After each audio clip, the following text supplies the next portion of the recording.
Isang mapagpalang umaga sa ating lahat, mga kapatid ko kay Kristo, mula sa The Solid Rock Morning Devotion. Isang kagalakan na muli tayo ay makapagbulay-bulay sa salita ng Panginoon sa magandang umagang ito. Mga ilang minutong pagbubulay-bulay ng mga salita ng Panginoon upang papurihan at sambahin ang ating Panginoong Hesukristo. Ang ating pong pagbubulay-bulayan sa magandang umaga ng Sabado ay matatagpuan sa Roma 10, talatang 9 hanggang 10. Ito ang sinasabi na kung ipapahayag mo na si Jesus ay Panginoon at sasampalataya ka ng buong puso na muli siyang binuhay ng Diyos, maliligtas ka. Sapagkat itinuring ng Diyos na matuwid ang taong sumasampalataya sa Kanya ng buong puso. At kung ipapahayag niya na siya ay sumasampalataya, maliligtas siya. Ang katiyakan ng kaligtasan. Yan po ang ating pamagat ng ating pagbubulay-bulayan ngayong umaga. Ang katiyakan ng kaligtasan. Bilang bago sa pananampalataya, paano ka nakakatiyak na ikaw ay ligtas? Importanteng maunawaan ang sinabi ng Diyos sa kanyang salita upang ang isang mananampalataya ay magkaroon ng kasiguraduhan sa kanyang kaligtasan. Sapagkat ang isang sandata na ginamit ni Satanas upang atakihin ang isang bago sa pananampalataya ay bigyan siya ng pag-alinlangan sa kanyang isipan. Tayo po ay manalangin. Ama naming nasa langit, magpakailanman naway patawarin mo kami sa aming mga kasalanan at gabayan mo kami sa bawat hakbang namin sa araw na ito. Panginoon, salamat sa sa pagkakataon na binigay mo sa amin upang makatugon sa bawat hamon ng bagong araw. Gabayan mo po kami sa aming mga gawain at pagpapasya. Panginoong Diyos, maraming salamat sa muli mong pagising sa amin ngayong umaga. Naway mapuno namin ang aming puso at isipan ng iyong liwanag at pagmamahal. Panginoong Diyos, manaway mabigyan mo kami ng lakas at tapang upang harapin ang mga pagsubok sa araw na ito. Tulungan mo rin po kaming maglingkod sa aming kapwa ng buong pag-iisip at kahusayan. Nais ko sanang hilingin ang iyong gabay at proteksyon sa lahat ng oras ng araw na ito. Pakainin mo po ang aming katawan, kaluluwa at isipan ng iyong mga salita. Sa ngalan ni Hesukristo na aming Diyos at tagapagligtas. Amen. Ano ang iyong katiyakan, kapatid, kaibigan, na ikaw ay ligtas? Ano ang iyong katiyakan? Nakatitiyak ka ba tungkol dito? Ano ang dapat mong ihayag mula sa iyong mga bibig? Ano ang kaugnayan ng iyong pahayag at paniniwala sa iyong kaligtasan? O di ba ayon sa Roma 10, siyang mga 10? Ang sabi doon, na kung ipapahayag mo na si Jesus ay Panginoon at sasampalataya ka ng buong puso na muli siyang binuhay ng Diyos, maliligtas ka. Sapagkat itinuring ng Diyos na matuwid ang taong sumasampalataya sa Kanya ng buong puso. At kung ipapahayag niya na siya ay sumasampalataya, maliligtas siya. Malinaw na malinaw, yan. Ayun sa Roma 10, 9 hanggang 10. Maliligtas ka. Maliligtas tayo kapag tayo ay sumasampalataya na siya'y binuhay muli ng Diyos. Mga kaibigan, pagdating sa pagsabi ng katotohanan, kaibigan, ano ang kaibahan ng tao sa Diyos? Ano ang ginagawa ng Diyos sa kanyang mga pangako? Tingnan natin sa mga bilang 23, talatang 19. Ano ang sinasabi doon? Ang Diyos ay di sinungaling tulad ng tao. Malinaw yun, Ang Diyos ay di sinungaling tulad ng tao. Yun ang nagsasabi ng katotohanan, ang Diyos. Ano mang sabihin niya ay kanyang gagawin. Kung mangako man siya, ito'y kanyang tutuparin. Di ba? Ganyan ang Diyos natin, mga kaibigan. Kapag ang Diyos ay mangako, kanyang tutuparin. Kaninong patutuo ang nakakahigit? Sa tao ba o sa Diyos? Patungkol saan ang patutuong ito? Ano ang mangyayari sa hindi naniniwala sa Diyos? Tingnan natin sa Unuhan 5:9-12. Yamang tinatanggap natin ang patutuo ng mga tao, higit na dakila ang patutuo ng Diyos,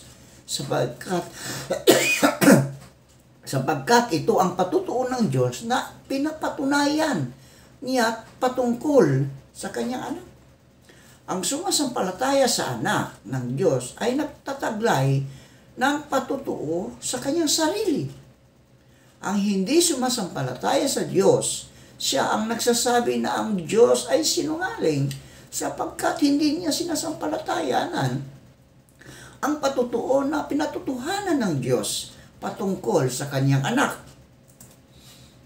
Verse 11, at ito ang patutuo, binigyan tayo ng Diyos ng buhay na walang hanggan, at ang buhay na ito ay nasa kanyang anak. Ang kinaroonan ng anak ay kinaroonan ng buhay. Siya na hindi kinaroonan ng anak ng Diyos ay hindi kinaroonan ng buhay. Kung ikaw, kaibigan, ay naniniwala, kung ikaw ay naniniwala na si Kristo ay binuhay muli ng Diyos, ikaw ay ligtas. Diba? Sabi sa Roma 10:9-10, kung ipapahayag mo na si Jesus ay Panginoon at susampalataya ka ng buong puso na muli siyang binuhay ng Diyos, anong sinasabi doon? Maliligtas ka. Malinaw na malinaw yan. Maliligtas ka. Ano sinabi? Sapagkat itinuring ng Diyos na matuwid ang taong sumasampalataya sa Kanya ng buong puso. Ano pa? Ito pa. At kung ipapahayag niya na siya'y sumasampalataya, maliligtas siya. Diba? Ilang bisis ang sinasabi na maliligtas siya sa Roma 10? 2 bisis. Maliligtas ka, maliligtas siya. Diba? So, ang kaligtasan ay hindi nakasalalay sa ating nararamdaman o naiisip. Dahil ito ay ginawa para sa atin ng Panginoong Hesus. Kaya, sa oras na pagsisihan, ang ating mga kasalanan, paniniwalaan at tanggapin si Hesus bilang ating tagapagligtas at Panginoon ng ating buhay, tayo ay may kasiguraduhan sa ating kaligtasan. Iyon ang napakaganda, kaibigan. Iyon ang napakaganda. Sa oras na pagsisihan ang ating mga kasalanan at pinaniniwalaan at tanggapin na si Jesus bilang ating tagapagligtas at Panginoon ng ating buhay, may kasiguraduhan ang ating kaligtasan. Napakasarap, kaibigan. May mga pagkakataon ba sa iyong buhay na nag-aalinlangan ka sa iyong kaligtasan? Meron ka bang pagkakataon na nag-aalinlangan ka? Bakit at paano mo pinaglalabanan ito? Sabi nga, ang Diyos ay hindi sinungaling, di ba? Ang Diyos ay hindi sinungaling. Ayon sa Roma 3:4. Anong sinasabi sa Roma 3:4? Huwag nawang mangyari. Bagkus pa nga, ang Diyos ay tapat.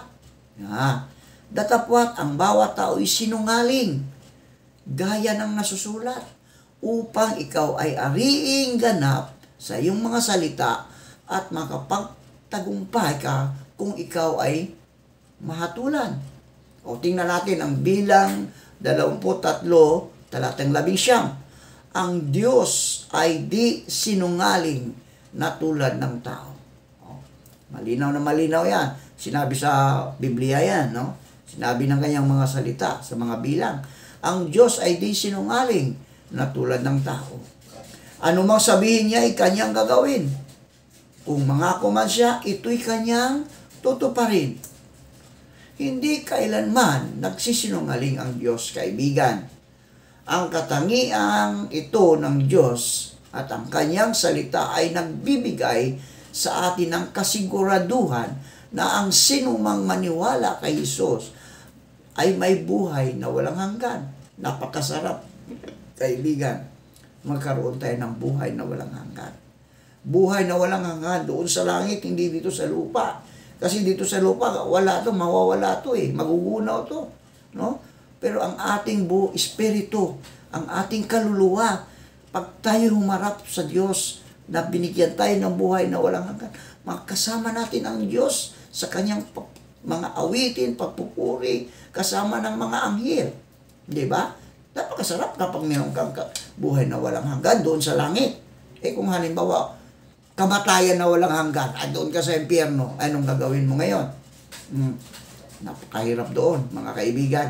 Kaya, kung ako sa iyo, mga kaibigan, paniwalaan mo si Kristo na iyong Diyos at tagapagligtas para magkaroon ka ng buhay na walang hanggan.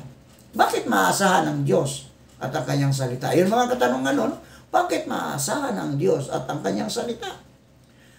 Ang magkaroon ng pag-aalinlangan, ang magkaroon ng pag-aalinlangan sa sinabi ng Diyos ay walang pagkakaiba sa pag-aakalang siya ay sinungaling.